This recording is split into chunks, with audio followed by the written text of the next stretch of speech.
Oh, well, hello. Hello, hello, hello, everyone. Let me make sure all my stuff is good here. Thought I was okay, but let's double check. How's everybody doing? Hello, hello, hello. Okay, I think that's good. That should be good. Hopefully, everybody can hear me okay. It's been so long. I've missed everyone. Hello. What's going on, friends? YouTube said I'm inauthentic and that I'm not me, I'm not real. So I just wanted to, hi, what up, bitches? Yeah, I'm real. What you see is what you get, assholes. This is me. Hello. Welcome on in. YouTube says I'm not a real person. I mean, I feel like I'm pretty real.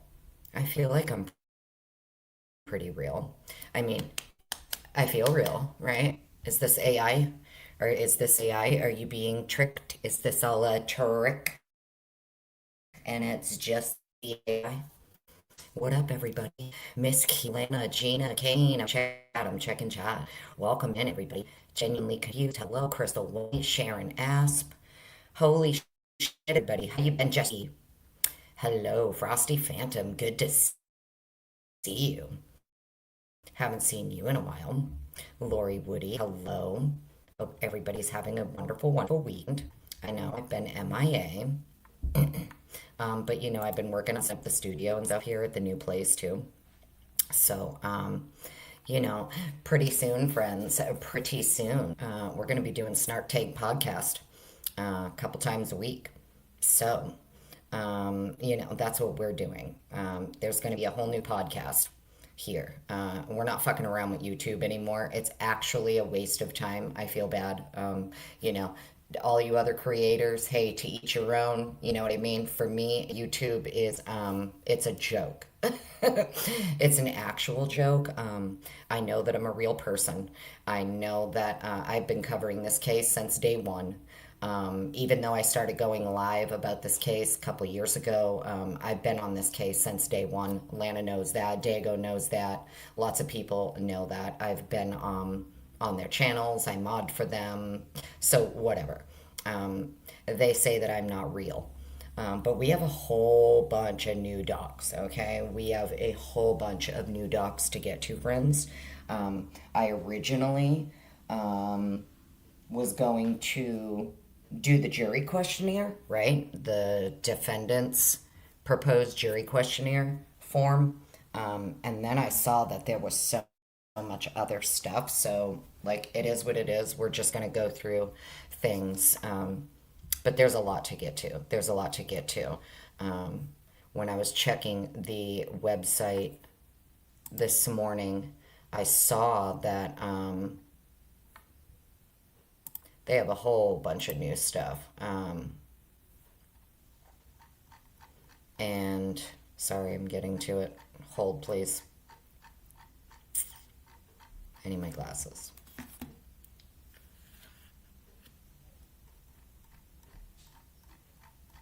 So yeah, all of these new docs, sorry, should have had it open.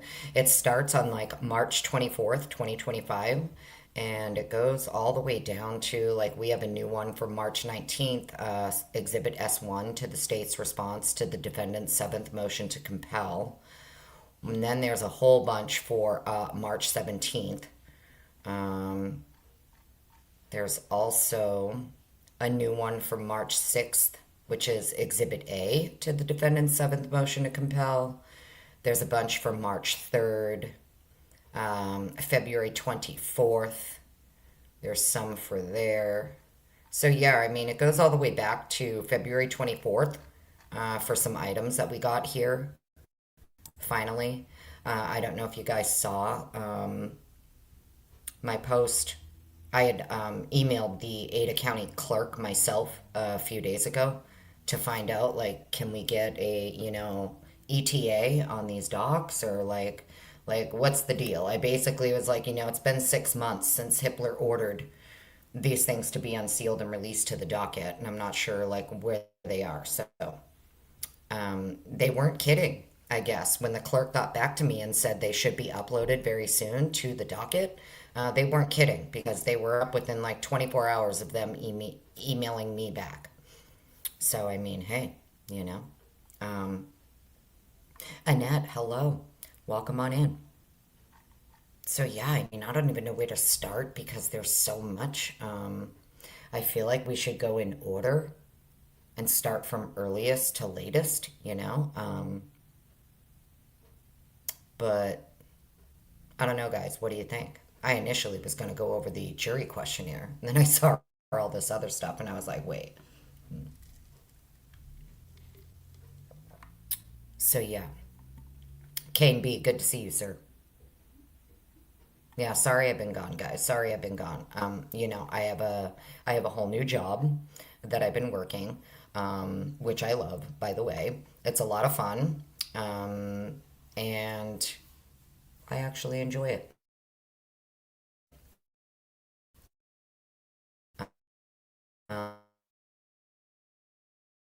Um,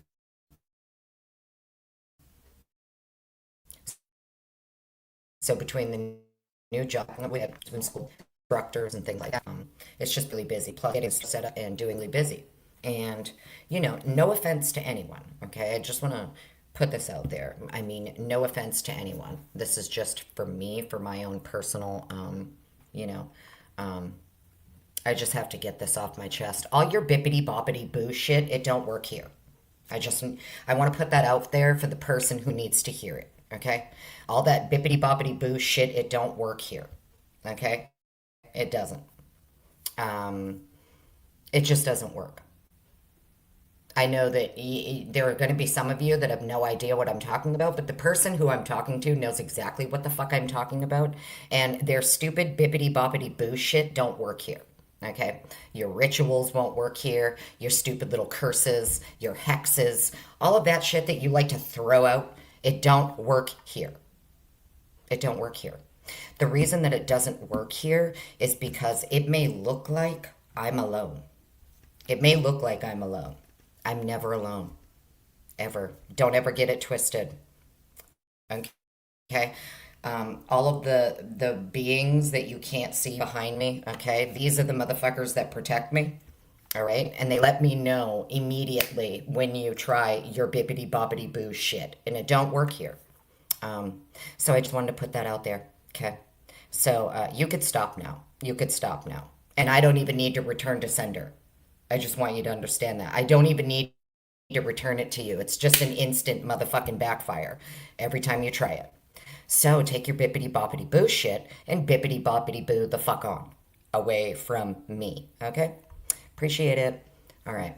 A delay in audio, Greg. Well, it is what it is. That's the norm around here, Greg.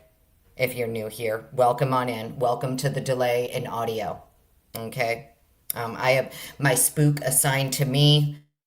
That's the other thing I wanted to put out there. The spook that's assigned to monitor me, that motherfucker sees everything you do. Every time you try to hack my shit, they see you. Every time you try to get into my accounts, they see you. I just want to put that out there. Okay? You've been caught. We caught the tiger by the toe. Give it up. You're wasting your time. And in the end, the only thing that's going to happen to you for fucking with me is like prison. I mean, that's just what it comes down to. Targeting me will only land you in prison. Okay? So now that we cleared that up, let me get over here. Let's start down here. February 24th. What was it? That way I could bring it up for you. We could take a look at it together. All right, so we have, actually, let me do this real quick. Sorry, friends. Hold, please.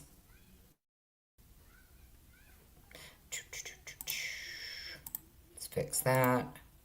Fix that.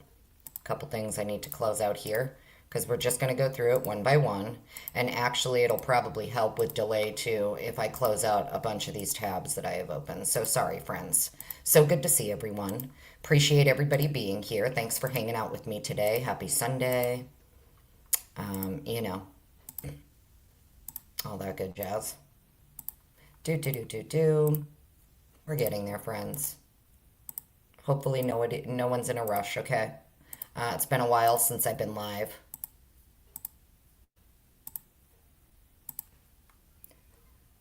We can leave that one open. Oh, okay, cool.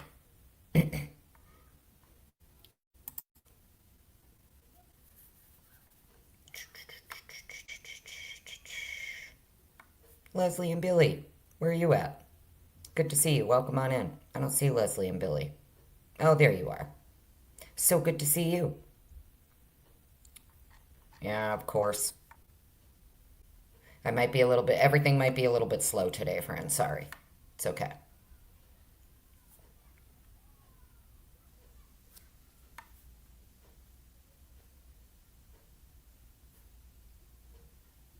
Okay.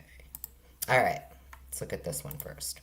This is the stipulated agreement of the parties to not mention the a cell phone incident during trial. It's only 3 pages, so this one's easy. This one's stupid.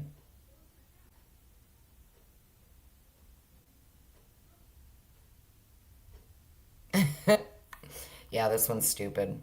I don't even need to bring this up on screen. It literally just says, comes now Brian C. Kohberger by and through his attorneys of record in the Latah County Prosecuting Attorney's Office and hereby provides this honorable court a stipulated agreement between the parties to not mention anything during trial regarding a 2014 cell phone incident where Mr. Kohberger took his sister's cell phone.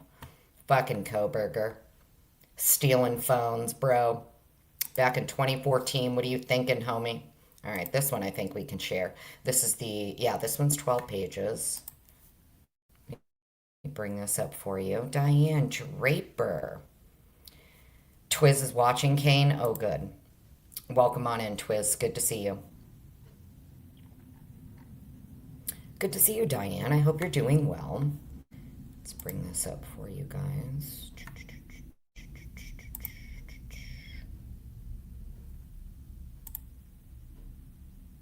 Okay.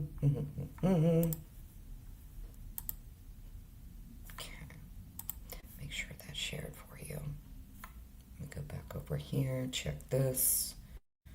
Here.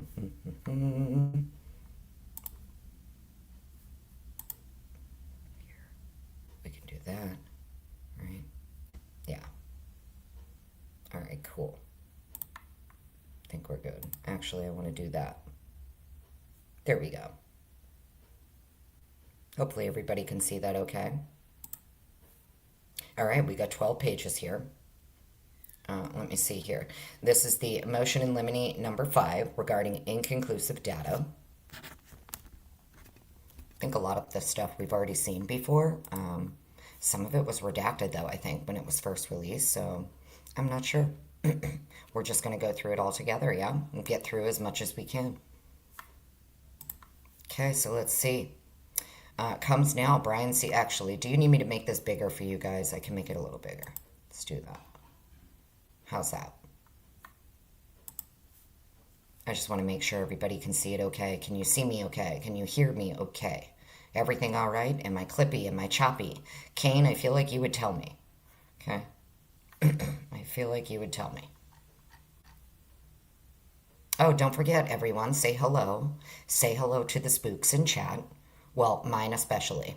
I know I give spooks a lot of shit around here, but I'm very grateful for my spook. I like my spook. My spook is a cool fucking spook. So make sure that you give some love to my spook in the chat, okay? Okay? Just make sure you throw a bunch of hearts in the chat for my spook. And my Mercykat. I don't know where she is. It's Sunday. She's probably doing something cool with King Elroy, is my guess. You guys can hear that okay? I mean, you can see that okay? I just want to make sure you can see it. Okay, cool. Awesome. Thank you. Appreciate you guys being here. I mean, shit, share it far and wide, friends. Tell your friends we're live. It's been a long time since we've been over here. All right. Let's get into this. Comes now Brian C. Kohberger, by and through his attorneys of record, hereby moves the court for an order limiting testimony about the statistical analysis of item Q13.1, fingernail scrapings. Allowing such testimony would violate Mr. Kohberger's federal and state constitutional rights to due process, a fair trial, effective assistance of counsel, and confrontation of witnesses. This motion is based on the 5th, 6th, and 14th Amendments to the United States Constitution, Idaho Constitution, Article 1, Section 13, and Idaho Criminal Rule 16, and Idaho Rules of Evidence 102, 104, 701, 702, and 703.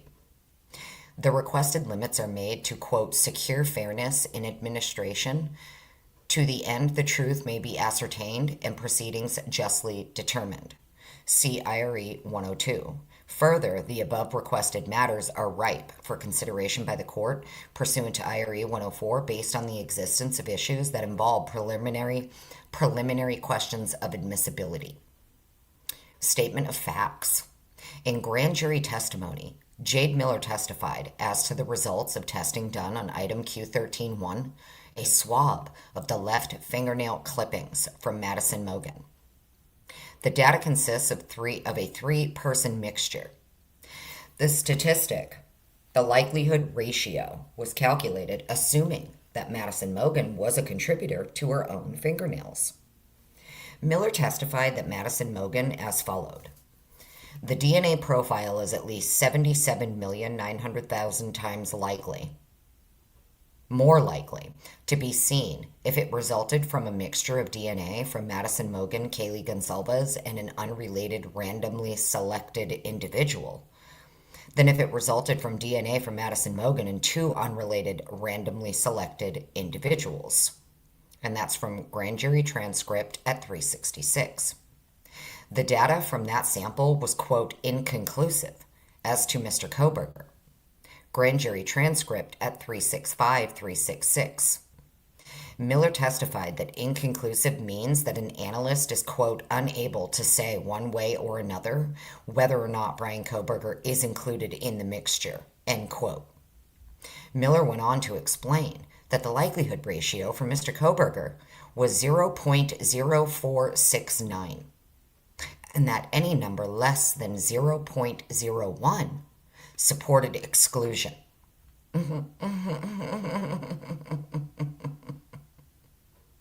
Argument. The use of misleading language confuses and misleads the finder of fact and is barred by the Rules 402, 403, as well as due process, in that evidence is overly prejudicial. The erroneous admission of irrelevant and prejudicial evidence will offend due process when it renders a trial fundamentally unfair. Here, expanding beyond the language of the report would prejudice Mr. Kohberger in that it might allow the jury to infer that the inconclusive data would mean that he might be included. Likelihood ratios are different from traditional statistics that courts and juries are used to seeing and hearing. The likelihood ratio is a comparison of a hypothesis. It is not a statement of identity or probability of identity.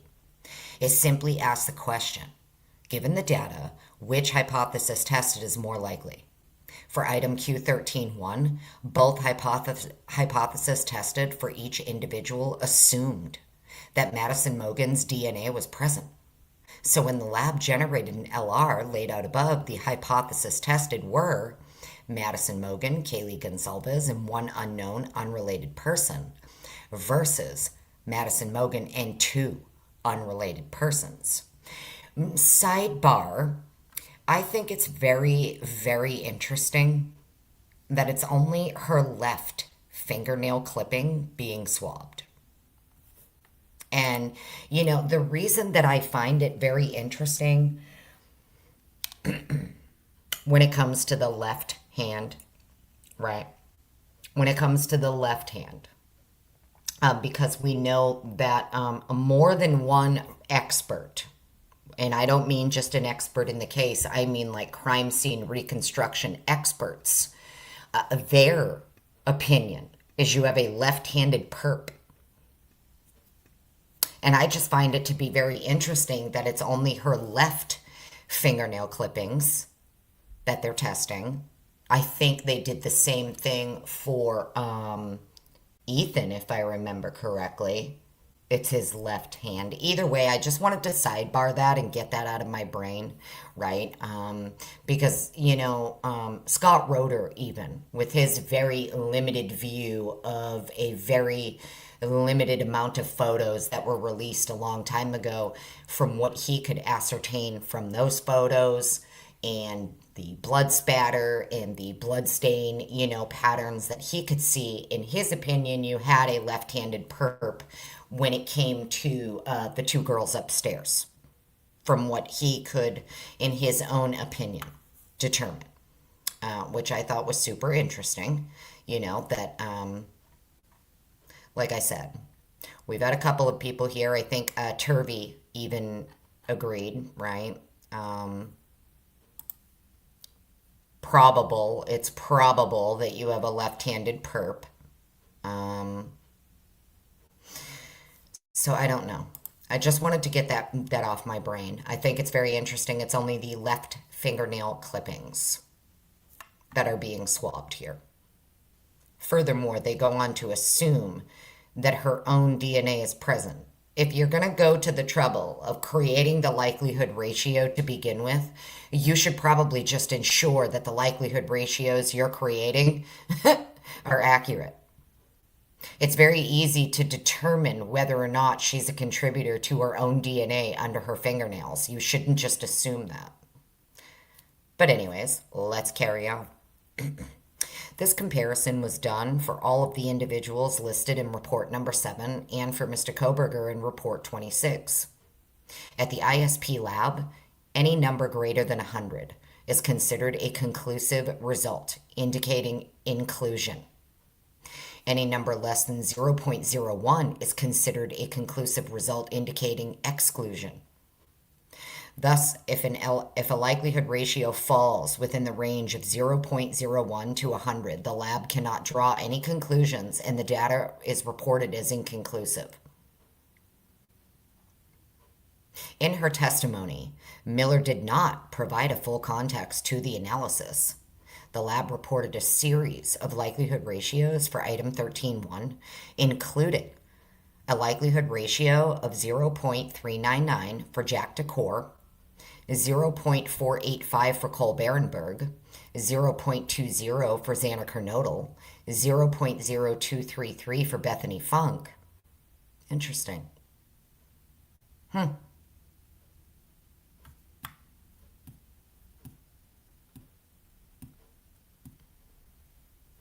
Interesting.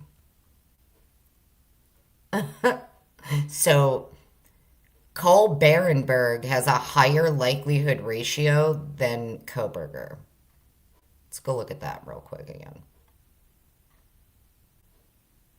Kohberger was 0.0469. Cole Berenberg is 0.485. Jack DeCore here is 0.399.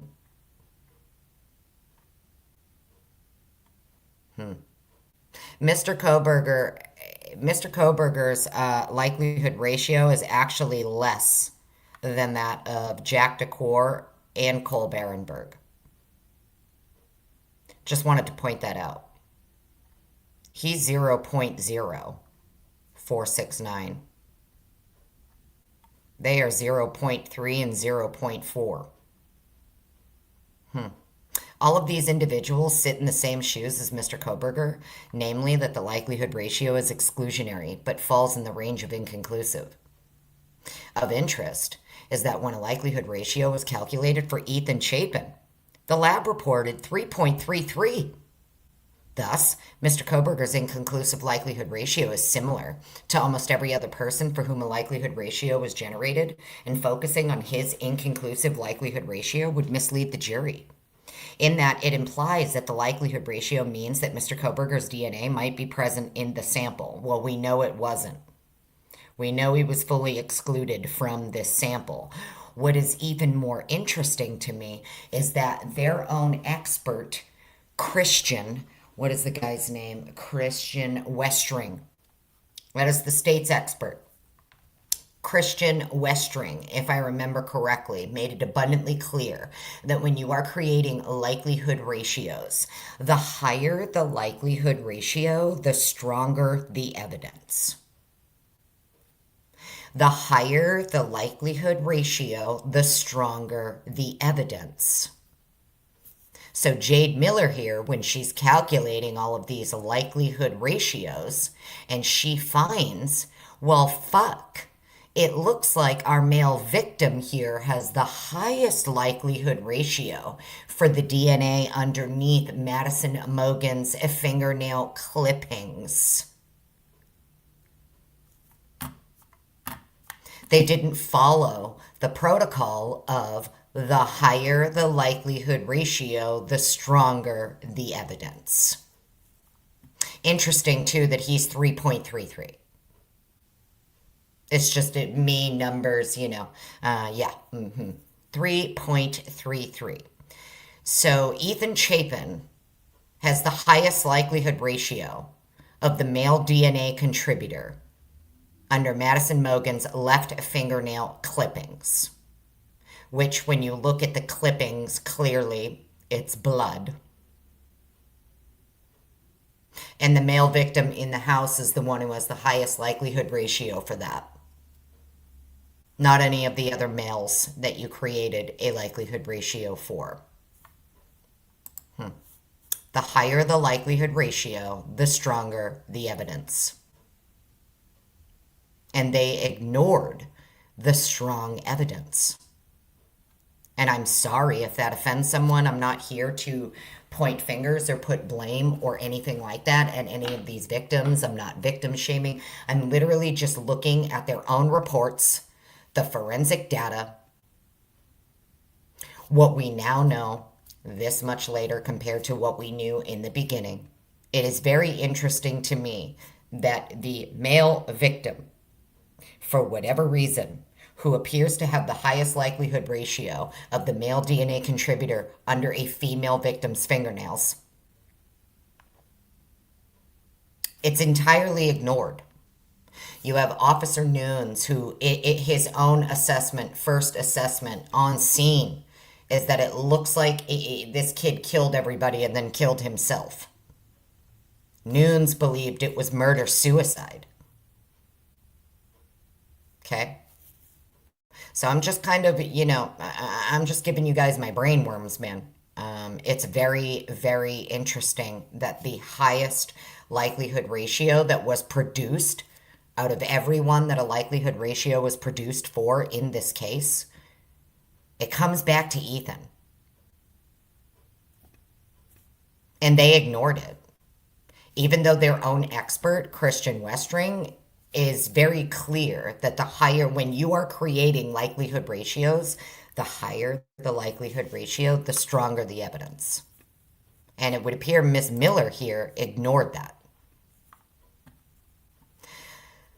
So it's very interesting to me. Ethan Chapin has the highest likelihood ratio for the DNA belonging to some male under Madison Mogen's fingernails.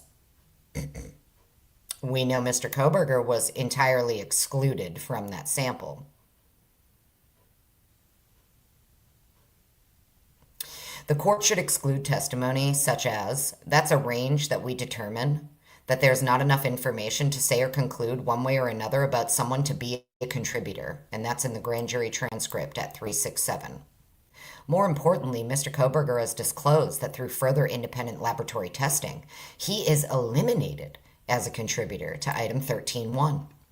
When Mr. Kohberger sought to overturn the grand jury indictment, he argued that Miller's testimony was inadmissible and misleading. Right, because it was. The state argued that the testimony was presented to the grand jury as exculpatory and in an effort to elicit favorable evidence for Mr. Kohberger. Sure it was, state. I'm sure that you had Jade Miller pop. Did Jade Miller pop up and tell the grand jury that the highest likelihood ratio she created actually belonged to the male victim in the home? Or did the grand jury not get to hear that? I wonder. The independent lab testing conducted by the defense related to item 13.1 is indeed exculpatory. Mr. Kohberger is excluded, and the state should be precluded from misleading the jury in any way. Okay. Then we get down here. So look at this. I thought this was pretty funny when you look at this right here. Suspect, Jack Decor. And then the two subjects along with it are Bethany Funk and Dylan Mortensen. So report number 7 here by fucking Blaker, all right? The date the evidence was accepted was November 18th, 2022. So as of November 18th, within 5 days of the crime, the police are under the assumption that Jack Decor, Bethany Funk, and Dylan Mortensen are the people we need to be looking at. These are the people that we need to be looking at. And then look at this. So this is what I was talking about. The left and right. So look at this. Swab of the right fingernail clippings from Ethan. Then we have left fingernail clippings from Ethan. The right fingernail clippings from Xana. Left fingernail clippings from Xana. Right fingernail from Maddie. Left fingernail from Maddie. And then the same for Kaylee, right and left. But they only test the left for Maddie. They only tested the left, which I thought was a pretty interesting. All right, so let's see.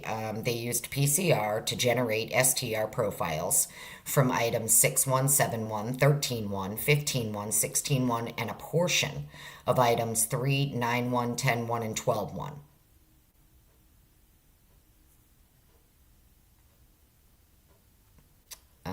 Footnotes here. This would be like Audrey Cakes over there, you know, Glitch DNA Lab. This is her, these little footnotes here, the loci examined. That's going to be Audrey's wheelhouse right there. I'm sure she'll cover it at some point. The DNA profile obtained from item 3 matches that obtained from the known reference sample of xanacronodal. This DNA profile is at least 12.5 septillion times more likely to be seen if xanacronodal is the source than if an unrelated individual randomly selected from the general population is the source. Let's see. DNA profile obtained from item 6.1 indicates a mixture of DNA.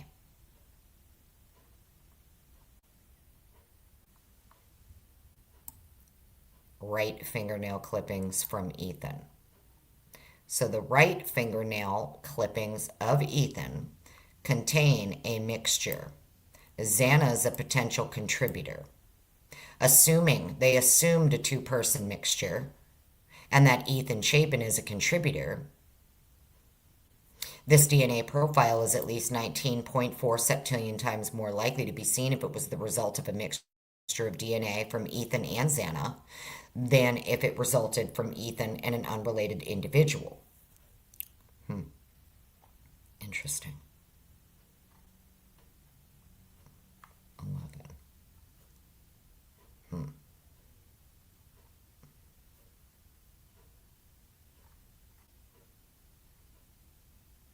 Madison Mogan, item 11. Kaylee Gonzalez, item 14. Jack Decor, item 17. Bethany Funk is 18. Dylan Mortensen is 19. John Showalter, item 1. Cole Berenberg, item 2. And Jose Cruz are excluded as being contributors to this DNA mixture. The DNA profile obtained from item 7.1 is consistent with that obtained from the known reference sample of Ethan Chapin.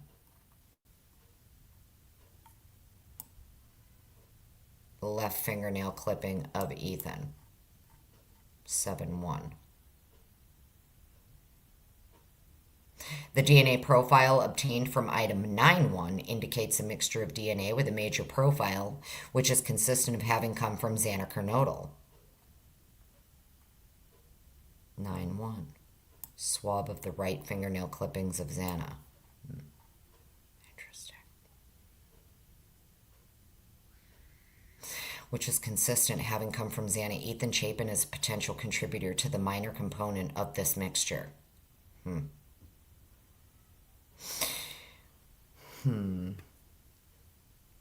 Now it's got me thinking. Because now we know, too, that they were talking about how it's Xana who had Ethan's blood all over both of her hands, right and left, and how Ethan only had her blood and her hair or whatever on his left, right? Even though she had all of his blood underneath both of her fingernails and all over her hands, he only has her DNA on his left. Isn't that what was said? Let me go look here real quick. Right, is 6-1.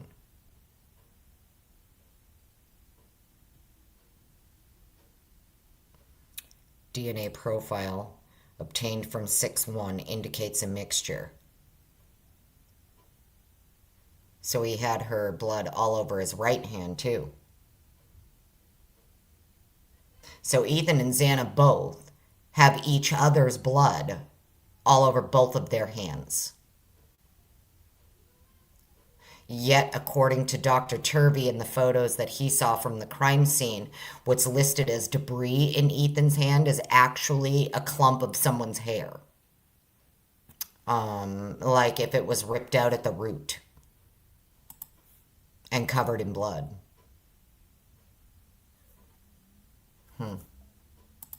Interesting.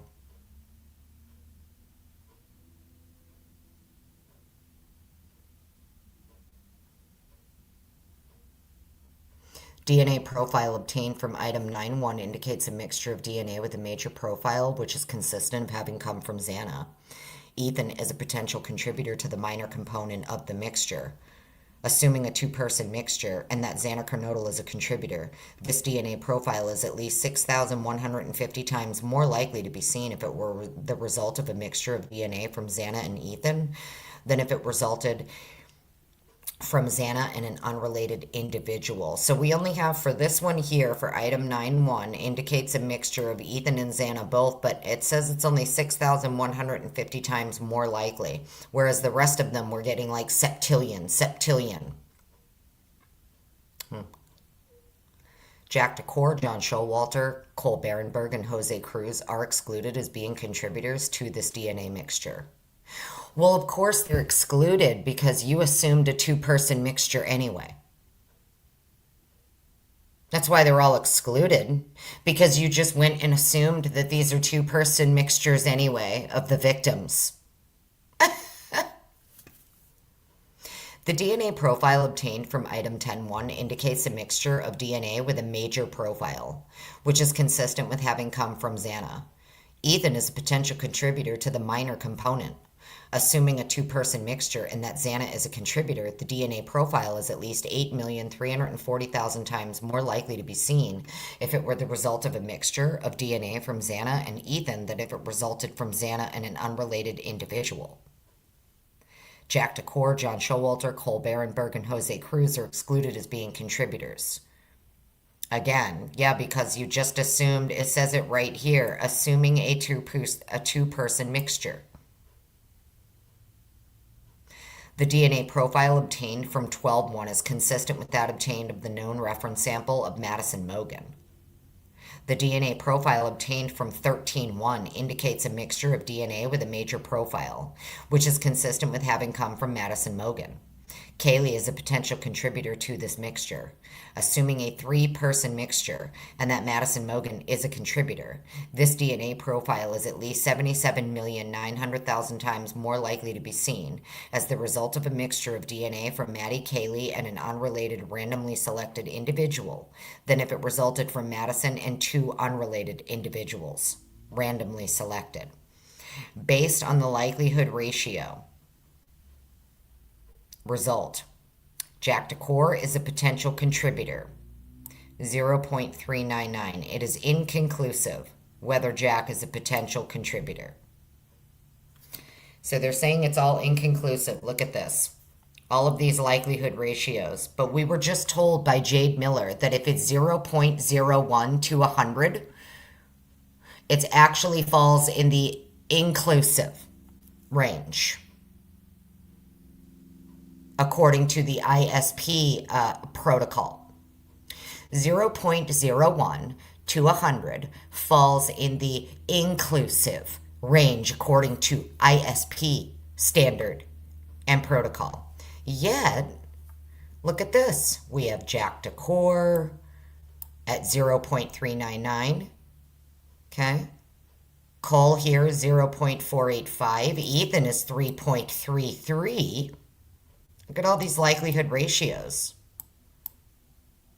0.0233 for Bethany, 0.201 for Xana. And it says that these are all inconclusive, even though we know, looking at these likelihood ratio numbers right here, if we were to take Jade Miller's testimony and what she told the grand jury, the reason that Mr. Kohberger fell into the inclusive range is because anything that is between 0.01 to 100, it falls in the inclusive range. So if that's true, then how come none of these motherfuckers were considered to be inclusive? Instead, they're listed as inconclusive. Isn't that interesting? It's very, very interesting. So Jade Miller testifies to the grand jury that per ISP protocol and standard, the reason that even though Mr. Kohberger had this very low likelihood ratio when she was creating them and Ethan had the highest, and even though the higher the likelihood ratio, the stronger the evidence, she chose to have Ethan and these other likelihood ratios that she created for Cole, Jack, and other people, they are inconclusive. Even though Kohberger has a lower likelihood ratio than the rest of these people, he falls into the inclusive range. But the rest of these motherfuckers don't. Isn't that interesting? And that's like her own testimony, which she told the grand jury. This is what she has, put in her own disclosures and things like that, supplemental reports and everything. And then we have Christian Westring who's saying, no, actually, the higher the likelihood ratio, the stronger the evidence. So Jade Miller here is creating all of these likelihood ratios for the Idaho State Police in this case. And even though she knows that Ethan here has the highest likelihood ratio at 3.33, she's saying he's inconclusive. They're trying to claim he's inconclusive. Even though 0.01 to 100, you fall in the inclusive range. Very interesting. The DNA profiles obtained from items 15.1 and 16.1 are consistent with that obtained from the known reference sample of Kaylee. DNA extraction and quantification employing real-time PCR were performed on the swab from item 4. No DNA was detected on item 4. No further testing was conducted on this item. Disposition of evidence. Items 6.1, 7.1, 13.1, 15.1, and 16.1 and the swab from item 4 were consumed during testing. However, DNA extract remains for these items. All other items in the empty packaging for items 4, 6.1, 7.1, 13.1, 15.1, and 16.1 have been returned to the main laboratory evidence vault for return to the submitting agency.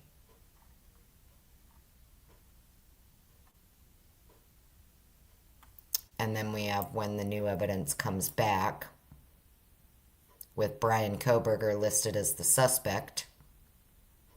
Date the evidence was accepted was December 27th, 2022, and then January 6th. This is everything from his apartment. This is where she came up with her 5.37 octillion number here. So we don't have to read through this whole thing because I know that we've already read through this stuff, okay? I know that we've already read through this. I do find it very interesting that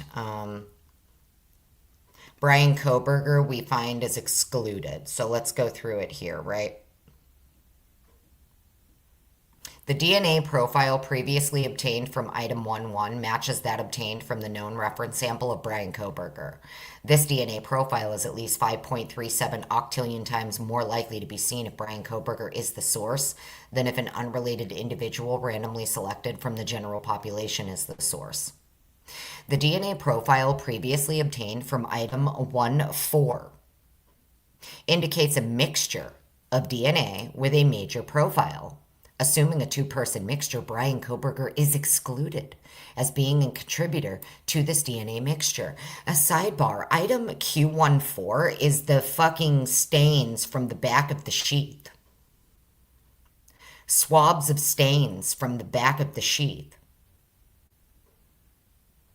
So item Q14 indicates a mixture of DNA with a major profile that Kohberger has been excluded from.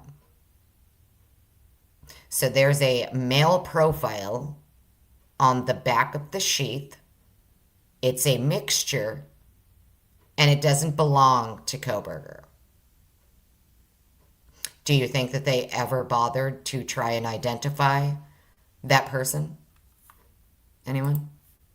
Who thinks that they actually bother to try to identify the male contributor to item Q14 when they realized it's not him?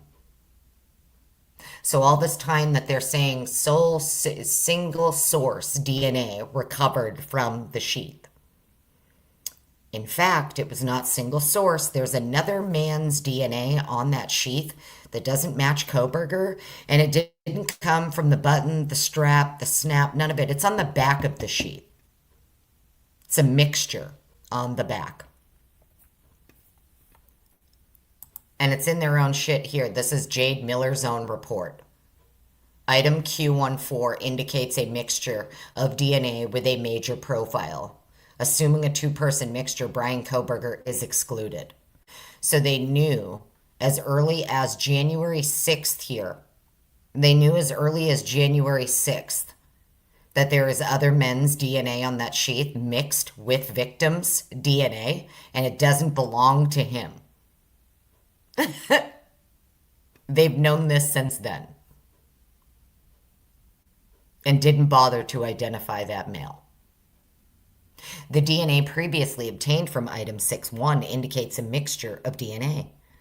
Assuming a two-person mixture, Brian Kohberger is excluded. Another one, item 9.1. So let's see, item 6.1, item 9.1, item 10.1, item 13.1. He's been excluded from all of them. They're trying to say here, based on the likelihood ratio result of 0.0469, it is inconclusive whether Brian Kohberger is a potential contributor to the DNA, even though we just saw up here, well, wait a minute. So he's 0.04 something, and you can't fucking conclude whether or not he is a contributor, but Ethan has a 3.33 likelihood ratio, and you're saying it's inconclusive. Based on the likelihood ratio result of 3.33, it is inconclusive whether Ethan Chapin is a potential contributor. Cole Barenberg has the same, he's right up there, same likelihood ratio numbers as Kohberger, right? He's listed as a potential contributor. Ethan is listed, as a potential contributor to the DNA under Maddie's fingernails, right?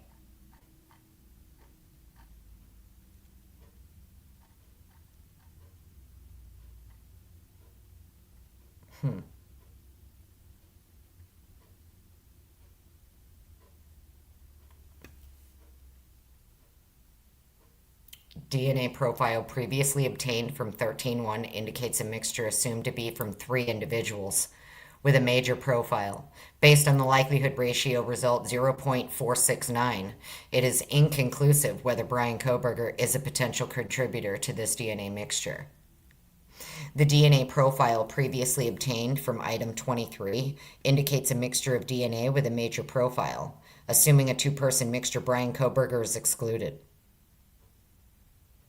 The DNA profile obtained from item 30 indicates a mixture of DNA, assumed to be from 3 individuals with a major profile. Brian Kohberger is not the source of the major male DNA profile from this item. Due to the low-level results and limited data, no conclusions can be made regarding the minor contributors. Bullshit. The DNA profiles previously obtained from items 37.1 and 37.2 were determined to be from the same unknown male. Brian Kohberger is not the source of the DNA profiles from these items. Partial DNA previously obtained from item 41 was determined to be from an unknown male. Brian Kohberger is not the source. The partial DNA profile previously obtained from item 40.4 indicates a mixture of DNA with a major profile. Assuming a two-person mixture, Brian Kohberger is not the source of the major male DNA profile from this item. Due to the low-level results and limited data, no conclusions can be made. Interesting. 30 and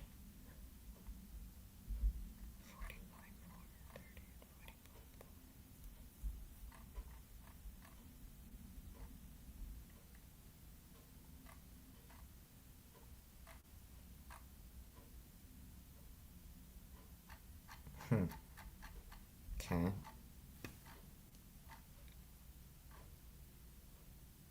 The DNA profile obtained from item 72 indicates a mixture of DNA with a major profile, which matches that previously obtained from the known reference sample of Kaylee Gonsalves. Assuming a two-person mixture, this DNA profile is at least 779 septillion times more likely to be seen if it were the result of a mixture of DNA from Kaylee and an unrelated, randomly selected individual than if it resulted from 2 unrelated individuals randomly selected from the general population. Madison Mogen is a potential contributor to the minor component of this mixture. Assuming a two-person mixture, this DNA profile is at least 6.83 septillion times more likely to be seen if it were the result of a mixture of DNA from Madison Mogen and an unrelated randomly selected individual than if it resulted from 2 unrelated individuals randomly selected from the general population. Ethan Chapin, item 5, Xander Carnodal, item 8, Jack Decor, item 17, Bethany Funk, item 18, Dylan Mortensen, item 19, John Showalter, item 1, Cole Berenberg, item 2, Jose Cruz, Henry Clark, Kenneth Anderson, Donald McDonald, Mason Barstow, Jeremy Regan, Coy Nugent, Derek Agbenya, Patrick Butner, Courage Alorbu, James Deskins, Connor Chestnut, and Brian Kohberger are excluded as contributors to this DNA mixture.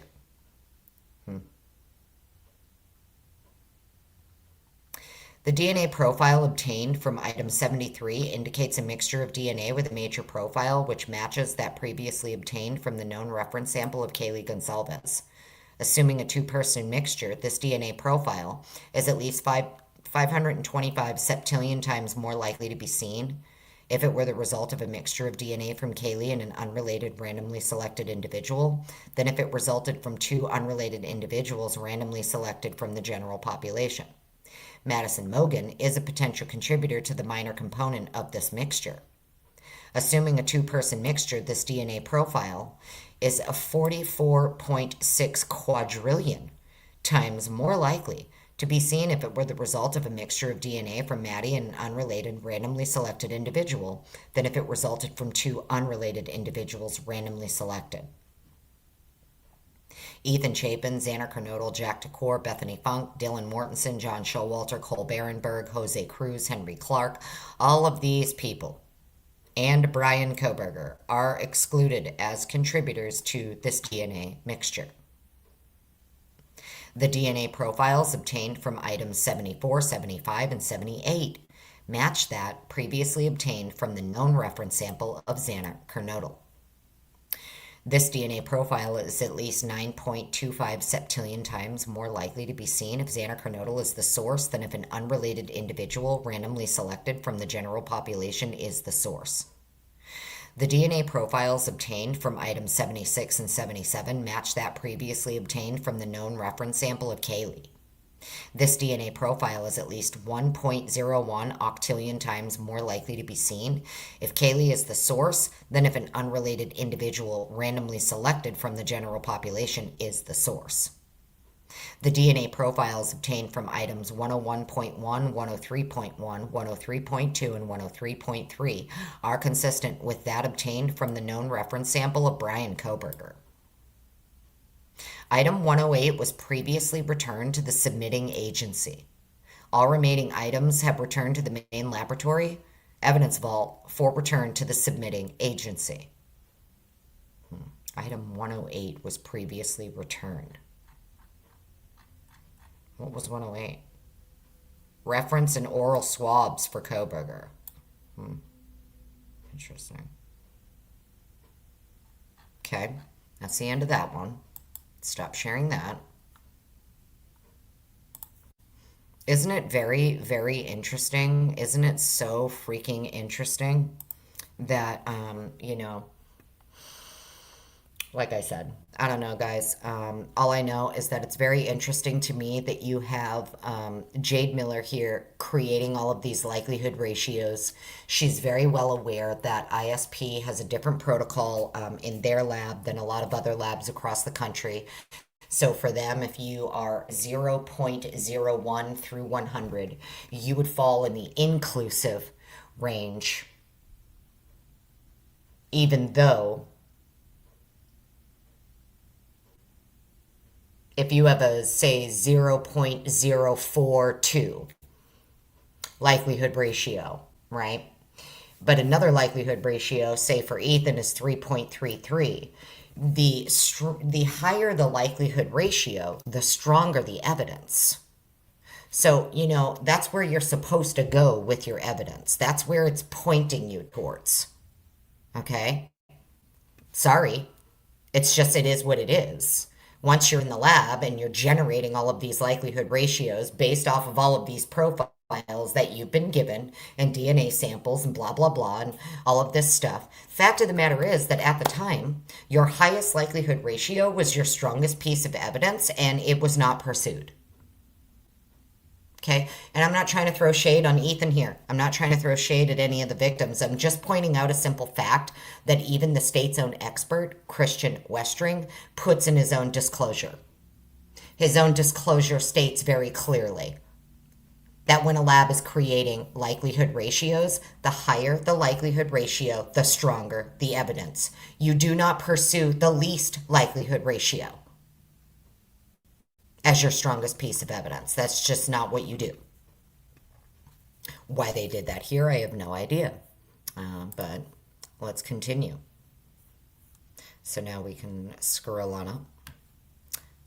Order on the parties' agreement, not to mention the 2014 cell phone incident. We don't really need to go over that. They both agreed they're not going to mention it, and the judge ordered it. It's fine. What's this one? Yes, exhibits. Okay, so I can share this one with you. Let's get into this one. Next one is 31 pages.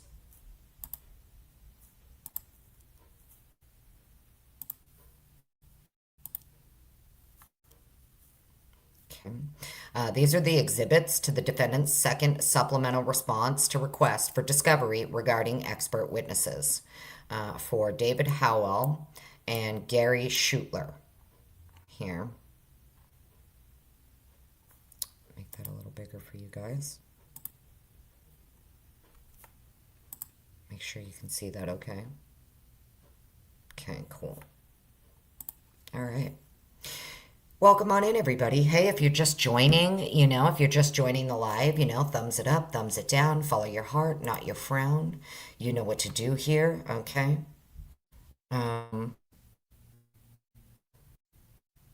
Also, you should be grateful. There's no ad here, friends. We're monetized.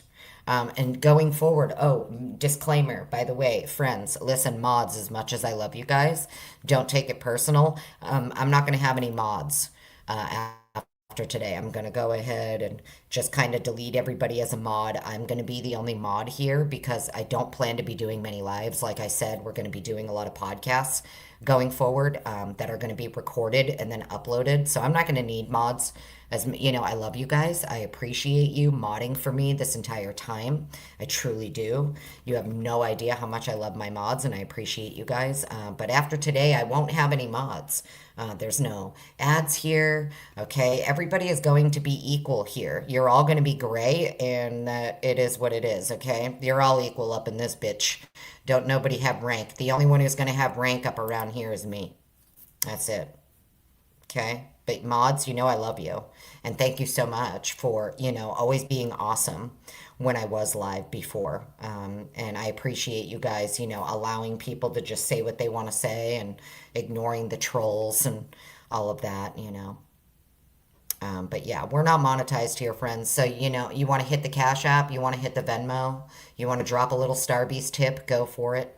I appreciate it, but it's not necessary. Let's see. All right. Let's do this. Let's do this. I'm going to pause here for a minute, check my chat, take a sip of my drink. How's everybody doing? How's everybody Sunday? Looks like my mods dipped out. Where is everybody? Oh, Mitchell, hello. Mitchell Callahan, welcome on in. Halls, brooms up. That's right. Aunt Clara, hello. How you doing?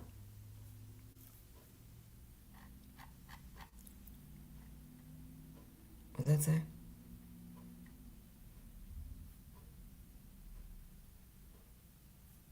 I'm Taylor Noel. Oh, hello, Taylor Noel. Welcome on in, everybody.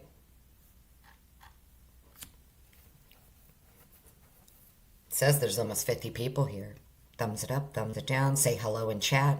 Even if you're a secret hater, even if you're a lurker, you can still say hi. Okay. Sharon, you're listening while you clean. There you go. That's how you do it. It's usually what I'm doing too, listening while I clean. Okay, let's get into this one. So Exhibit D17A. David Howell may testify for the defense as an expert regarding Amazon discovery. Mr. Howell's opinion and testimony will be based on his experience, education, and training as detailed in his resume, which is included with this response as Exhibit D17C. This response serves to supplement the information in the report attached as Exhibit D17B. The below is a summary of Mr. Howell's anticipated testimony, but does not repeat all specific findings that are detailed in his report. It is anticipated that Mr. Howell may testify in the following areas. 1. Amazon records, including how purchases are tracked, account activity, user activity, and the scope of Amazon records. This disclosure is provided as an aid. At the present time, Mr. Howell's full scope of testimony is unknown. The state has not yet disclosed the opinions of their experts. Well, no, because they were waiting for you guys to disclose all of your experts first. That's what they were waiting for. They just wanted you to get all of your expert stuff in first so that they could then, they have a little insight into what your experts are going to talk about, The state, in my opinion, the prosecutor's office here, I don't know what's going on, but if the fucking FBI and the DOJ and Internal Affairs don't go in and just fucking conduct it, I hope they've been conducting a massive investigation internally against these people out there and how and what they do in these cases. That's just my personal opinion. Every day I'm like, I hope they're all under investigation secretly. Bill Jennings. I really do. I really do hope that they're all under some kind of an internal investigation for what they did in this case. They know what they did. The defense discloses David Howell in the supplemental discovery response. His resume is attached as Exhibit A. His prior testimony as an expert was in the Federal District Court of Idaho in U.S. v. Babachenko, and then there's the case number. At Howell and Associates, Mr. Howell specializes in online brand protection, anti-counterfeiting, marketplace channel management, and digital forensics, guiding brands through the complexities of platforms like Amazon, eBay, Wish, Alibaba, AliExpress, Google Shopping, and others. Mr. Howell's company protects brands and works to eliminate counterfeit threats. Mr. Howell has an extensive work history in the electronic commerce industry in the areas of brand protection, brand strategy, fraud investigations, algorithmic analysis, data manipulation risks, and market practices. It is anticipated that Mr. Howell of Howell and Associates will testify based on his experience and education as follows. 1. Amazon data requested versus produced, the form of data produced, and a forensic examination of the available produced data in this case. A forensic analysis of whether the dataset is complete, unaltered, and in a format suitable for forensic examination. Identification of gaps in data provided by the state and how missing elements impact forensic accuracy. Identification of gaps in data provided by the state and how missing elements impact forensic accuracy. Evaluation of metadata, timestamps, and tracking information within the Amazon data to assess reliability and forensic validity. 2. The importance of full purchase history in Amazon account to conduct an accurate forensic examination of the data. A complete forensic review requires examining full purchase history, search logs, recommendation exposure, and product interactions. Isolated purchases or searches without full historical context can lead to misleading conclusions. I already know where they were going with that. I'll reserve it to my brain. I'll keep it as a brain worm. I know where they were going with this. Amazon's data retention and account history logs are critical in determining user behavior trends, purchase frequency, and algorithmic influences. Number 3, the role of Amazon's algorithmic-driven recommendation system and cross-platform tracking. Amazon's AI and machine learning systems do not passively reflect searches. They actively shape user experience and influence product visibility. The buy box system prioritizes certain sellers and dynamically adjusts pricing based on AI predictions of consumer behavior. The clickstream tracking system records user interaction data, affecting what products are suggested or displayed. AI-powered algorithms determine rankings, autocomplete searches, and personalized product placement. Amazon's data models can reinforce specific product categories, repeatedly exposing users to related items based on engagement rather than intent. And we all know that if you've ever shopped on Amazon, you buy one thing and then the next thing you know, they're recommending the same item, but by 50 different vendors to you, all with a different price. Omni-channel shopping extends beyond a single device. Omni-channel shopping extends beyond a single device. You know, like when multiple devices are linked to a family account. You know, like that. Amazon accounts are synchronized across multiple devices, including smartphones, tablets, desktops, laptops, and smart home devices, meaning Alexa and Echo, etc. Shared household accounts introduce forensic challenges as multiple individuals contribute to search history, purchases, and product recommendations. Cross-device activity tracking allows Amazon to retain behavioral data across different platforms, affecting search results and purchase recommendations. Retargeting ads from Google, Facebook, and YouTube further influence Amazon's search suggestions and ad displays. Number 5, the influence of Amazon's advertising system on click and purchase behavior. Amazon's advertising ecosystem is deeply integrated into the search and recommendation process. Sponsored listings, retargeting ads, and display ads shape user choices, often overriding organic search results. Unlike a simple search and buy experience, Amazon actively pushes promoted content through AI-driven ad targeting. Personalized recommendations are not neutral, but based on bidding systems where advertisers pay to appear in a user's feed. Number 6, Amazon sponsored products and display ads allow sellers to pay for visibility, impacting product exposure and forensic interpretation. A product can appear in search results not because a user searched for it, but because an advertiser paid for the placement. The frequently bought together and customers also bought sections are influenced by paid sponsorships and algorithmic weighting, not purely organic trends. To properly assess forensic relevance, all Amazon ad data should be reviewed, including A, what sponsored products were displayed to this account, B, what retargeting ads followed the user across platforms based on past activity, and C, were certain product recommendations organic or manipulated through paid placements? And D, did Amazon's algorithm repeatedly push certain products based on prior engagement rather than active user searches?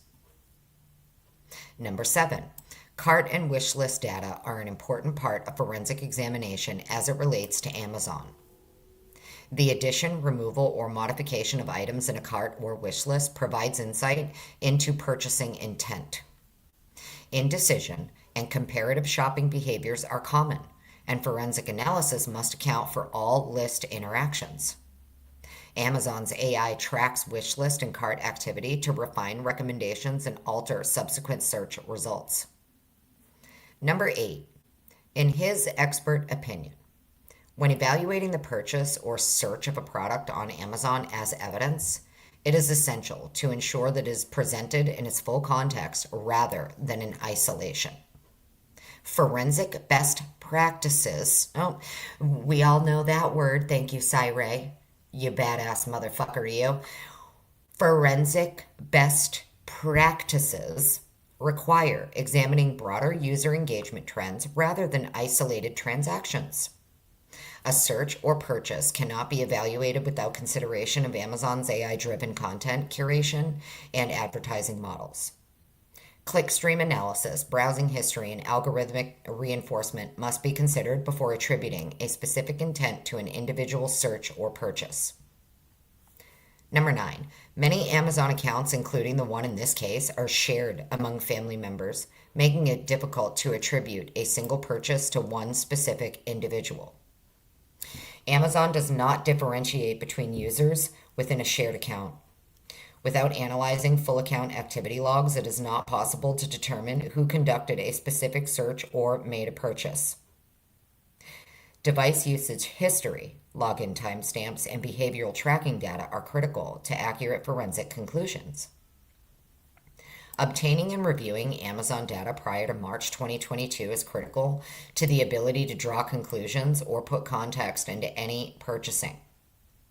Pre-March 2022 purchase and search data is necessary to establish historical buying patterns and determine whether a transaction was an anomaly or part of a long-term behavioral trend. Interesting. It's almost like what the defense is getting at here was like, hey, actually, it wasn't him who bought that motherfucking knife on Amazon. It was one of his family members, actually, that he shares the account with. Like, wasn't it said that his mother wanted him to get a knife for protection for when he was out there hiking and running in the woods in the Pacific Northwest? She was worried about him, like, possibly being attacked, by animals and shit, wild animals. She wanted him to get a knife. Anybody remember that? Wasn't that like, she put it on Reddit, or remember his mother was the one that was like all over Reddit. Talking about, oh, my baby's leaving me and blah, blah, blah. And, he's going to be going out to Washington and this and that. Like, and then his dad is out there, like, trying to make friends for him with the neighbors and stuff like that, with that Christian guy who lived next door. Like, I don't know, dude. It just seems really, this is going to sound... It just seems like his parents were very, very, like, involved in linking him up with people out there. Okay? This is just my opinion. It comes across as like So you have a 28-year-old son who's literally in the PhD program at WSU, and you're knocking on the neighbor's door of his apartment to ask the neighbor if like he'll be friends with your son. And I don't know about you, but I wouldn't do that to one of my kids, especially if it's my adult, almost 30-year-old child going for their PhD. They don't need me to help them make friends. Okay. But I do remember it being said that like his mom was like all over Reddit back in the day. It was like summer of 2022 when he's getting ready to leave to go out there. She was the one that was like all over Reddit, worried about her baby boy leaving her. The father goes out there with him, and the father is like knocking on neighbors' doors, strangers' doors, like, hey, will you be friends with my kid? And the next thing you know, Brian's getting invited out to the pool party in Moscow in July, within like a week and a half of him being there. And we still till this day don't know who invited him to the pool party, what pool party in Moscow did he go to, who did he meet there, what phone numbers did he get, and were those the same people that his phone was pinging all these times in Moscow afterwards? Was he going back to the same place? And if so, who is it that he's, because they're trying to say, well, we don't know. We just don't know where he was going in Moscow. We don't know what he was doing in Moscow. We just have all the pings. But you don't know exactly where he was going, huh? Interesting. You're digging some worms? Well, hello, digging some worms. You digging at my brain worms? Is that what you're doing? You digging up those brain worms? Welcome on in. Welcome on in. Moonlight Rays, hello. So happy to see you. Rio Luma, hello. Anna D, so good to see you. So isn't that interesting, huh? You've got like his parents. This guy's almost 30 years old. He's in a PhD program. Like I understand being close with your parents and stuff, but like if that was me, I'd be like, "Dad, did you seriously just knock on the fucking neighbor's door telling I don't want to be friends with anybody?" Like I don't know. I'm a fucking loner, right? And I feel like if I'm a loner, and I like it, and I'm fine with being alone. I enjoy my alone time. I enjoy my solitude, and being at peace. I would be so pissed if my mom or dad went and knocked on my neighbor's door talking about, hey, you want to be friends with my kid? Especially when that kid is an almost 30-year-old man. I just find it to be so odd. It's so odd. And it seems like what they're getting at here when it comes to all of this Amazon stuff is like, hey, actually, it wasn't even him who purchased the knife, sheath, and sharpener. This is a family account. Multiple people were on it. Multiple devices were connected to it. It's very interesting to me. You guys have no idea the amount of brain worms that I have when it comes to like his own parents and his family's how they behaved like with him going out there. To me, it's very strange. It's very, very strange behavior. Because he is not so severely autistic. It's not like he's non-communicative. It's not like he can't speak. It's not like do you get what I'm saying? This is a high functioning, highly intelligent, autistic person who has managed to get his bachelor's, his master's, and he's moving on to PhD. He doesn't need mommy and daddy to make friends for him. It's very, very weird, in my opinion, that his mom is online on Reddit all the time. His dad is out there trying to set him up with people, and within a week of him getting out there, he's being invited out to Moscow. Very interesting. It's just very interesting. You know. Yeah, Aunt Clara says it's because of the autism. Well, I mean, I don't know, honey. It's not like he needed them. I could understand if he was like a non-communicative autist. Then those types of autists, you're not going to send them, across the country anyway. Brian's autism isn't so bad that he couldn't function in life. He managed to make it through bachelor's, master's, and all the way up to PhD. Know what I mean? And some people, even with their autism, they actually prefer to be alone because they enjoy the silence, man. They have like sensory processing disorders and stuff. They can't be around a lot of people and a lot of noise and a lot of hubbub. It fucks with their brain. So, I just find it very interesting that his parents are the one. They're the ones trying to set him up with people out there for when he goes out there. Not being confident enough that he is okay to do this himself. If he wants to make friends, he will, and if he doesn't, he doesn't. It is so strange to me that his dad is knocking on strangers' doors out in Washington asking them to be friends with his son.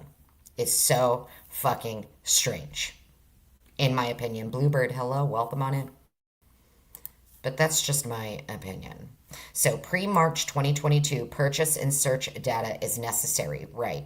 To determine whether or not this was a long-term behavioral trend of his on Amazon. Was he always looking up these fucking knives prior to March of 2022? Or did he only look up this K-bar knife, sheath, and sharpener once as a gift for someone? Did somebody else on the family account order it as a gift for someone? Know what I mean? I'm just saying. Without earlier records, it is not possible to assess the evolution of search recommendations, AI influences, or external advertising impact over time. The warrants in this case ask for extensive amounts of data and important categories of data, but the data produced by the state does not reflect the whole of the data requested or supposedly produced. So the state got everything from Amazon, but what they produced in discovery does not reflect the whole of the data requested or supposedly produced. Interesting. The limited data set does not include key forensic elements necessary for comprehensive analysis, including A. Sponsored ad exposure records, B. Algorithmic recommendation tracking, C. Complete purchase and browsing history, D. Cross-device usage logs and user attribution data. Without a full forensic data set, conclusions drawn from the available information lack reliability and are inherently incomplete. Interesting.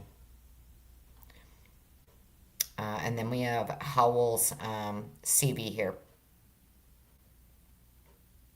And I thought it was super interesting too, because this is another guy that it seems to be that a lot of the experts that the defense went ahead and got, these are all like ex-military people or federal like contractors. Anybody else notice that?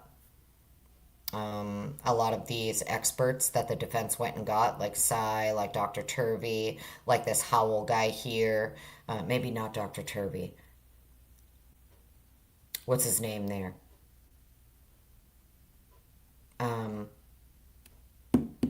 It's right on the tip of my tongue. Sorry, guys. Having a brain fart. Roloff. If I remember correctly, Roloff is like ex-military. There's a couple of people they got. This guy is a proud U.S. Army veteran, Boise State graduate. Let's see.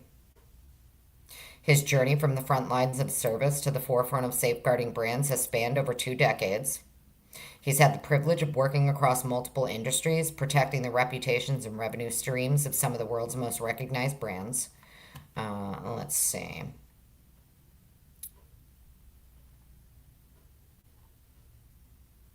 We don't need to get into all of this. If anybody wants to go through his CV, you can. But he does have, let's see, Resolution Arms LLC. Resolution Arms is a federally licensed, veteran-owned weapons training and custom manufacturing, specializing in military and law enforcement specific needs. Love it. That's what I like. Weapons training and custom manufacturing of weapons. It's like one of my favorite things. Just putting that out there. Okay. Let's see. There was one thing in here I wanted to look at though and show it to you guys. Channel IQ. Da da da da da. Was it this one? Citizen Hawk? Either way, this guy has like top level security clearance, all of that good stuff. He has like secret clearance and all of that. U.S. Army. He was a sergeant in the U.S. Army. Let's see, proudly served with primary MOS as a 13M field artillery, where precision tactical execution and strategic thinking were key to mission success. Throughout my military career, I was stationed across the US, Europe, and Korea, and deployed in major operations including Desert Storm, Bosnia, and Haiti. He also served as a 68W combat medic. Additionally, he held the MOS of 31D in Germany, conducting investigations and supporting military justice. With a top secret security clearance, I was entrusted with sensitive missions and operated across diverse and challenging international settings. These experiences have ingrained in me the values of duty, leadership, and adaptability, which continue to guide my professional endeavors today. So he graduated from Boise State University. BA in political science. Okay. Then we're going to get into Gary Schutler here.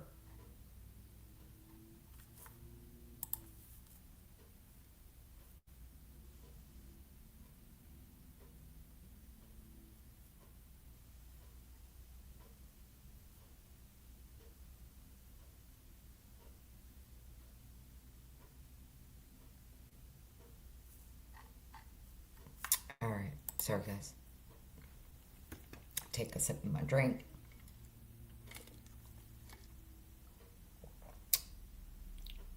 All right. Dr. Gary Schutler may testify for the defense as an expert regarding DNA testing and lab practices. Dr. Schutler's opinion and testimony will be based on his experience, education, and training as detailed in his CV, which is included with this response as Exhibit D18C. This response serves to supplement the information in the report attached as Exhibit D18B. The below is a summary of Dr. Schutler's anticipated testimony, but does not repeat all specific findings that are detailed in his report. It is anticipated that Dr. Schutler may testify in the following areas. 1. Analysis of DNA and DNA lab practices, and 2. The CODIS database. This disclosure is provided as an aid. For further information about his opinion, please see Dr. Schutler's expert report filed herewith. Okay. All right.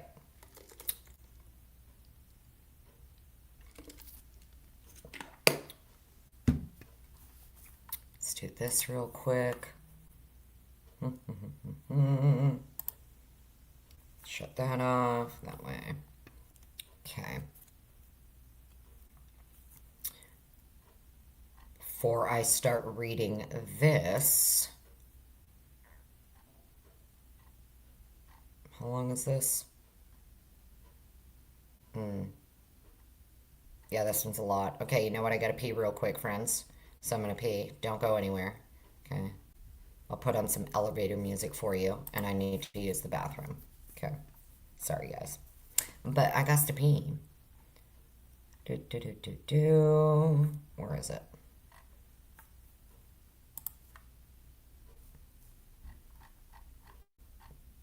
Okay. I'm just going to put on some elevator music for you guys, okay, while I go to the bathroom. Give me 2 minutes. You can leave if you want, but you shouldn't.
Okay. So sorry, friends. So sorry. I had to go pee and my kid had to ask me a question. Okay. We're back. Sorry, friends. So sorry. I mean, I figure I should put music on instead of just leaving it like dead air. If you like the music, cool. If you don't, oh well. Suck it up, Buttercup. All right, let's get into this. Okay. So we have here Gary Schutler, PhD, forensic DNA consultant. Let's see. Looks like he's out of Washington. Let's see. I have been retained by the defense in Mr. Kohberger's case to assist on issues relating to DNA testing and lab practices. I hold a 1975 BSc honors from the University of Manitoba, a 1977 microbiology from the University of Manitoba, and a 1993 PhD in microbiology and immunology from the University of Ottawa, Ontario. My work experience includes 16 years from 2002 to 2018 as the DNA Technical Leader Manager for the Washington State Patrol Crime Lab Division, with responsibility for all forensic biology, serology, and DNA technical and training manuals, validations, and the DNA quality assurance system. Damn. Let's just pause on that for a minute. 16 years he was the DNA Technical Leader Manager for the Washington State Patrol Crime Lab Division, with responsibility for all forensic biology, serology, and DNA technical and training manuals, validations, and the DNA quality assurance system. My previous positions include casework and support service with the Royal Canadian Mounted Police, forensic laboratory system in the Ottawa and Winnipeg laboratories. In the mid to late 1980s, I initiated the RFLP DNA typing program for the RCMP prior to taking a period of educational leave. During the mid to late 1990s, my work included validation studies of PCR STR analysis and its initial casework application for the RCMP in Canada. I was involved with the genetic and physical mapping of the myotonic muscular dystrophy gene at the Children's Hospital of Eastern Ontario while completing my doctorate degree from the University of Ottawa in 1992. I have been an independent forensic DNA consultant since approximately October 2018. I have been qualified as an expert, had reports accepted and or testified regarding DNA and or forensic biology serology matters in over 200 court cases in multiple venues. I have retained memberships in several professional societies and have authored or co-authored many peer-reviewed scientific publications, served on many committees, including the SWG-DAM, which we've heard of that, and the NIJ Forensic DNA Panel, TWG, as an OSAC Scientific Technical Review Panel Chair. Oh boy. Materials received and basis of opinions formulated. So in this case, there were 10 discovery submissions received in 2023 and 8 in 2024. These submissions included 95 folders, 31 subfolders, containing about 696 PDF files with over 15,000 of redacted and unredacted pages and over 13,000 photos, 375 JPEG files, 159 email files, and DNA data files. My opinions were formulated by examining these materials for information relevant to the forensic biology screening and DNA analysis work conducted in the investigation. These discovered materials included DNA analysis data along with the lab reports, analyst notes, and worksheets from the ISP Forensic Lab. The Idaho State Police Forensic Services Biology DNA Casework Methods, Revision 12, Biology DNA Quality Manual, Revision 11, Evidence Procedures Manual, Revision 2, and Quality Manual, Revision 8 were also accessed. The above documents were reviewed as requested by counsel and opinions were formulated. 1. I summarized and organized the results from the biology and DNA reports, reanalyzed the DNA run data, and reviewed analyst notes, worksheets, and reports for any significant shortcomings, mistakes, omissions, etc. No significant, impactful issues were observed in the protocols and procedures used. Overall, the Idaho State Police Forensic Services DNA analysis lab work, in my opinion, was done to a high standard. However, documentation in the case file was poor. Notes for evidence examination had minimal detail of how items were examined. This issue of concern was evident in the lack of detail documented about how the knife sheath was co-examined at the time of the biology and latent print examination.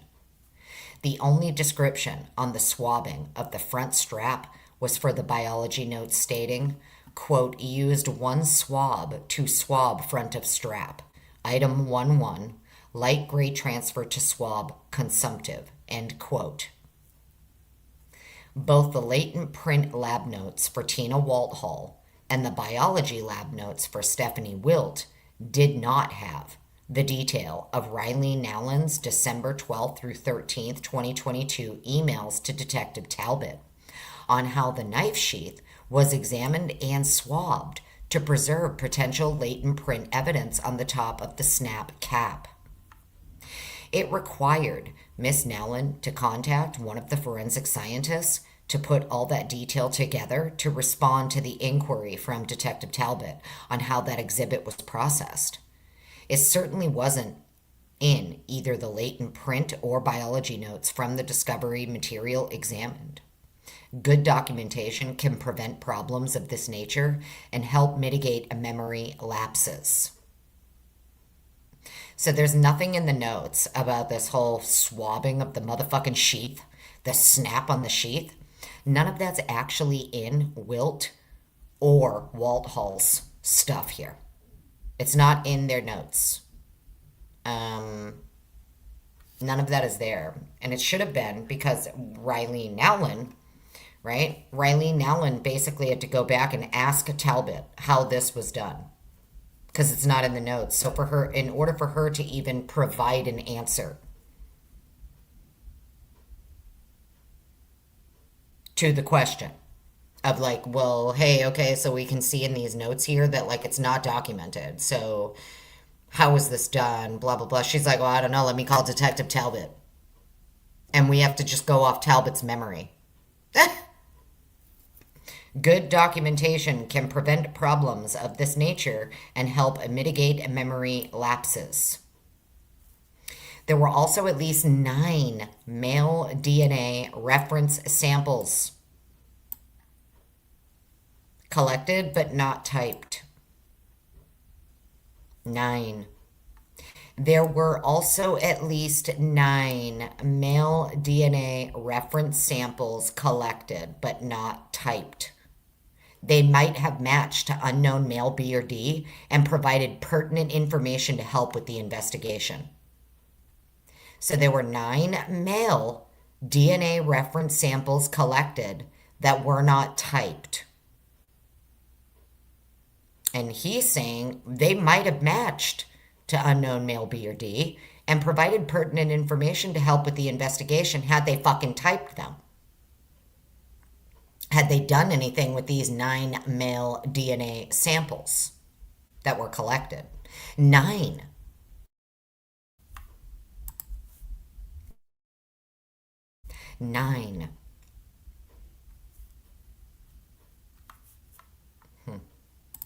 Interesting. There are limitations of what information the forensic biology and DNA evidence analysis results can provide. To understand the DNA evidence in this homicide case investigation, it is helpful to consider the following questions. In particular, for the only DNA profiles reported that were recovered from inside crime scene evidence that were not consistent with any of the victims. It is not unreasonable to expect that the perpetrators of such a violent crime would have left traces of DNA and possibly blood. Right. So you have 9 male DNAs that you are unknown. You don't bother typing them or figuring out who they belong to, who contributed to those profiles, and for all you know, they could have matched to unknown male B or D. To understand the DNA evidence in this homicide case investigation, it is helpful to consider the following questions, in particular, for the only DNA profiles reported that were recovered from inside crime scene evidence that were not consistent with any of the victims. So there were 9 male DNA reference samples collected from inside of the crime scene and crime scene evidence that were not consistent with any of the victims, but they weren't typed. Wow. So here's question A. Whose unknown DNA was recovered from the DNA evidence? There were only 2 unknown male DNA profiles reported that were recovered from inside the crime scene evidence that were not consistent with the victim, Ethan Chapin. One was called unknown male A from item 1-1, swab of the front strap on a K-bar knife sheath found close to a victim's body, of which only the defendant cannot be excluded as the contributor. The other was called unknown male B from item 30, a swab of a small red stain on the underside of the stair handrail, north wall, between the first and second floors, that excluded all 18 males who had their reference samples collected and tested. This presumed bloodstains location was near presumed bloodstains item 31-1, found to be consistent with victim Ethan Chapin, and presumed bloodstains item 72 on the north wall of the stairwell and 73 on the half wall that were reported to be consistent with victims Kaylee and Maddie. Interesting.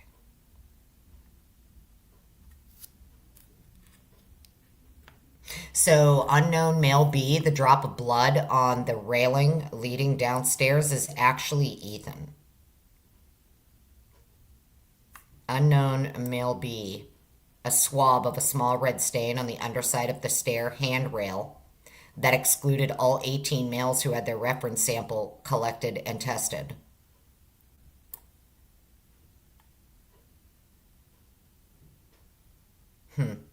Item 31-1, found to be consistent with the victim Ethan Chapin and presumed bloodstains, item 72, north wall of the stairwell, belonged to Kaylee and Maddie. Interesting. Okay. What body fluid, cell material, did the DNA come from? No body fluid testing of the item 1-1, swab of the K-bar knife sheath front strap was reported. Right, because they did no serological testing. Didn't test it for spit, semen, sweat, none of that. A positive presumptive test for blood was reported from the item 30, a swab of a small red stain on the underside of the stair handrail, north wall between first and second floors. C, when did the male DNA get deposited? There are no reliable, widely adopted tests to determine when DNA from biological material was deposited. In this case, neither of the items 1-1 swab of the K-bar knife sheath front strap male DNA profile or item 30, a swab of a small red stain on the underside of the stair handrail male DNA profile exhibited severe degradation often associated with old deposits of biological material. Interesting. So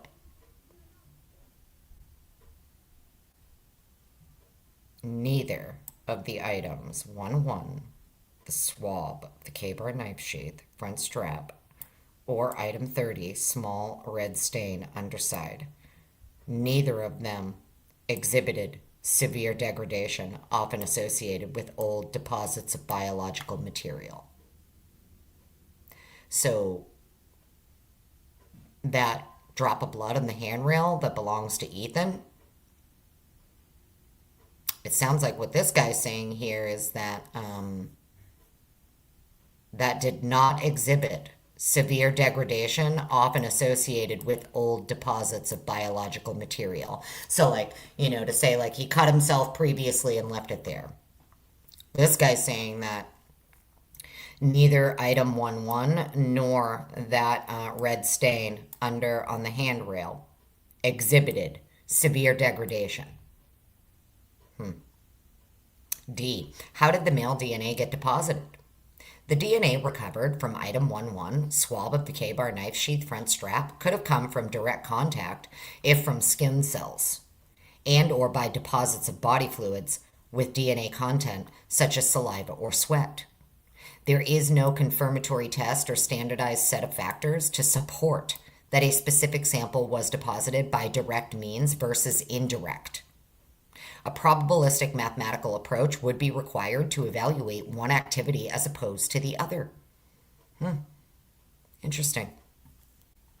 The DNA recovered from the presumed bloodstain on the underside of the stair handrail north wall between the first and second floors must have been deposited after some minor injury by direct contact or indirect contact, secondary transfer, but it cannot be determined if the DNA recovered was deposited passively before the crime or actively during the crime. So Ethan's blood on the underside of the handrail can't be determined if this blood that belongs to him was deposited passively before the crime or actively during the crime.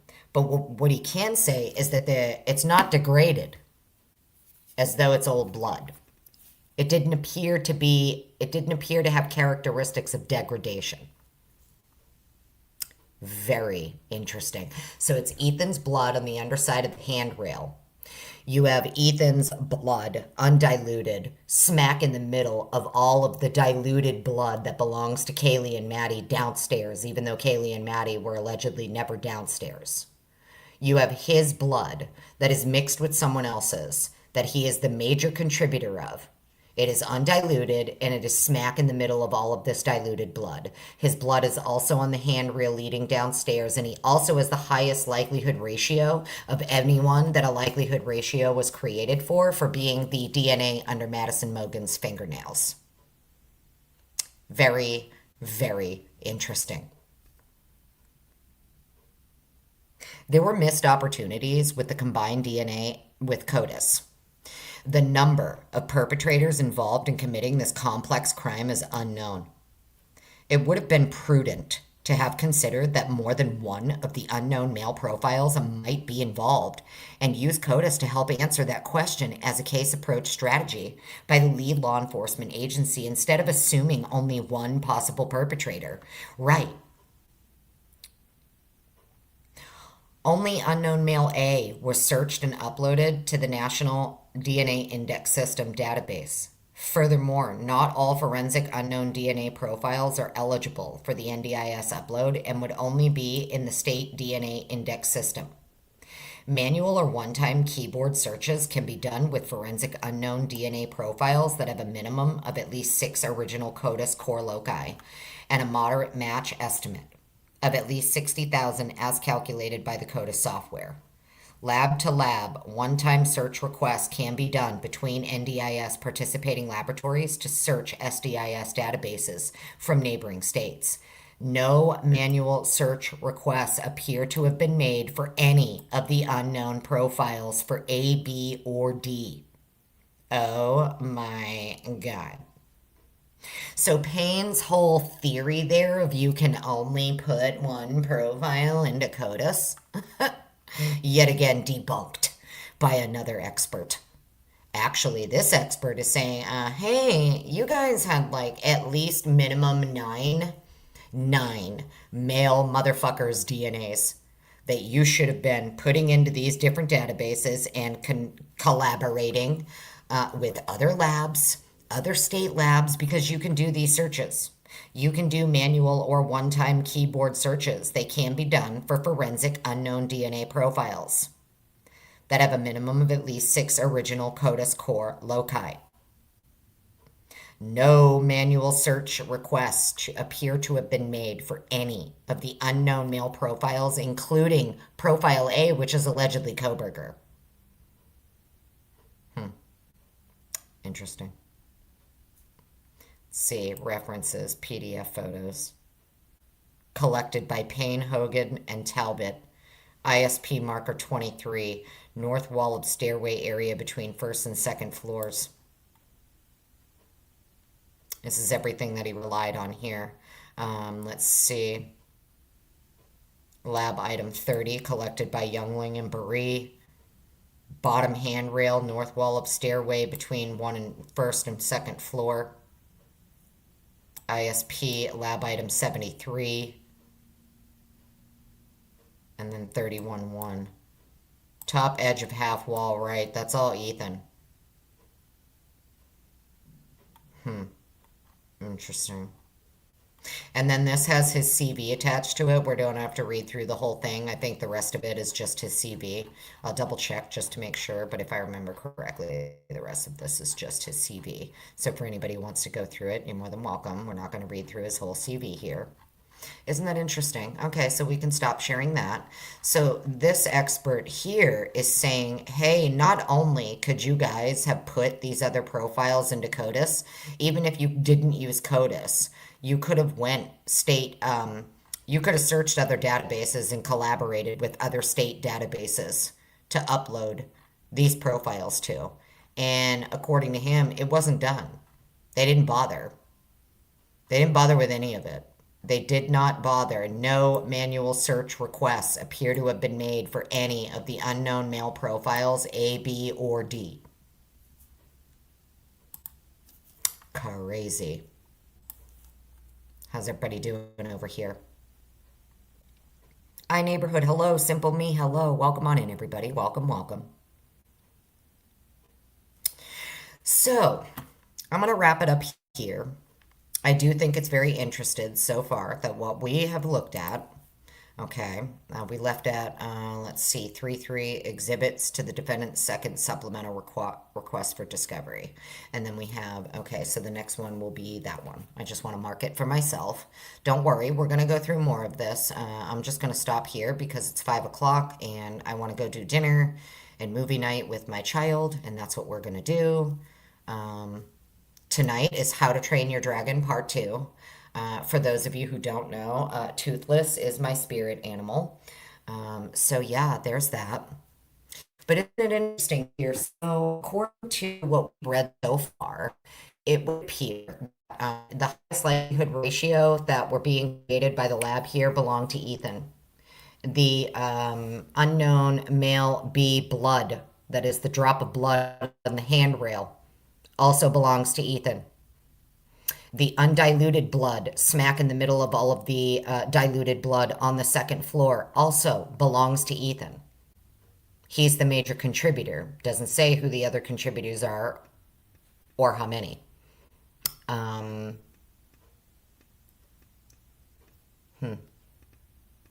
Very interesting. Because, like, if he never left the bedroom and he never got up out of bed, how is his blood not diluted like the other two? So if the diluted blood belonging to Kaylee and Maddie on the second floor is there because the perpetrator is cleaning up and has left these diluted stains, where are the diluted stains for Ethan and Xana? Why is there no diluted blood stains for Ethan and Xana also on the second floor? And why is it that the only blood belonging to Ethan or Xana outside of their bedroom is mixed in with all of the diluted blood for the two upstairs? Because if the perpetrator has killed all four and is now cleaning the crime scene, we should be seeing diluted mixtures of Ethan and Xana as well. Not just for the two upstairs. So I don't know, friends. I got my own brainworms here, but like I've said it before, I'll say it again. Never ever listen to me. I don't know shit. No facts here. We're just reading some documents, and I'm giving you my brainworms, and that's all that we're doing. Too fast for please. You're so pretty. It's okay if you're late to the party. Just go back and put it at 2-speed or something. Okay. I think it's funnier at 2-speed. Doc Terry, hello. So good to see you. I've missed you, darling. I hope you're well. Hope you're well.